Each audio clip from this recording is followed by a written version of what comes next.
ഞാനിപ്പോൾ ഉള്ളത് പാലക്കാടാണ്. പാലക്കാട് ഈ സ്ഥലം കണ്ടിട്ടുണ്ട്, ഈ ലൊക്കേഷൻ കണ്ടിട്ടുണ്ടോ? നോക്കി കണ്ടിട്ടുണ്ടോ? കുറേ നായ്ക്കളുണ്ട്.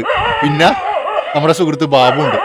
ബാബു ഇവിടെ കപ്പലിന് കച്ചവടം നടത്തണം. കണ്ട ഒരു മനുഷ്യനില്ല. ഇതാണ് കറുപ്പസ്വാമി ക്ഷേത്രം. ഒരുപാട് ഷൂട്ടിങ്ങും പിന്നെ ഒരുപാട് വിശ്വാസമുള്ളൊരു ക്ഷേത്രമാണിത്. ഒരുപാട് ആൾക്കാർ വന്നു പോകണതാണ്. ഇപ്പോൾ രാത്രി കാഴ്ചയെ കാണുന്നത് കംപ്ലീറ്റ് നായ്ക്കൾ മാത്രമേ ഉള്ളൂ.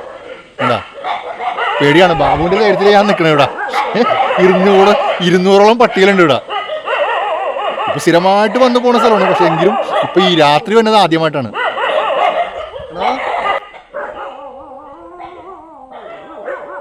ബാബു എപ്പോഴും എന്നോട് പറയും രാത്രി ആകുമ്പോൾ നിറയെ പട്ടികളാണ്. പക്ഷേ ഞാൻ ഇത്രയും പ്രതീക്ഷിച്ചില്ല. കാരണം ആ പട്ടികൾക്ക് അവിടെ ഫുഡ് കഴിക്കാനുള്ള ഫുഡ് കിട്ടുന്നുണ്ട്. കാരണം കോഴിയെ കറി വെക്കുന്ന ഒരു ആചാരമുണ്ട്. അപ്പോൾ അതിൻ്റെ വേസ്റ്റുകൾ തിന്നാൻ ഒരുപാട് പട്ടികൾ വരുന്നുണ്ട്. ആരെയും ആക്രമിച്ചിട്ടില്ല. ഞാൻ നേരത്തെ പറഞ്ഞ 200ഓളം പട്ടികളില്ലെങ്കിലും ഒരു ഭീകരാന്തരീക്ഷമാണ്. ശരിക്കും പേടിച്ചു പോയി ഞാൻ. അപ്പോൾ ഇത് നിങ്ങളായിട്ടൊന്ന് പങ്കുവെക്കാൻ പറ്റിയ അധികം സന്തോഷം. മറ്റു വീഡിയോ വീണ്ടും വരും.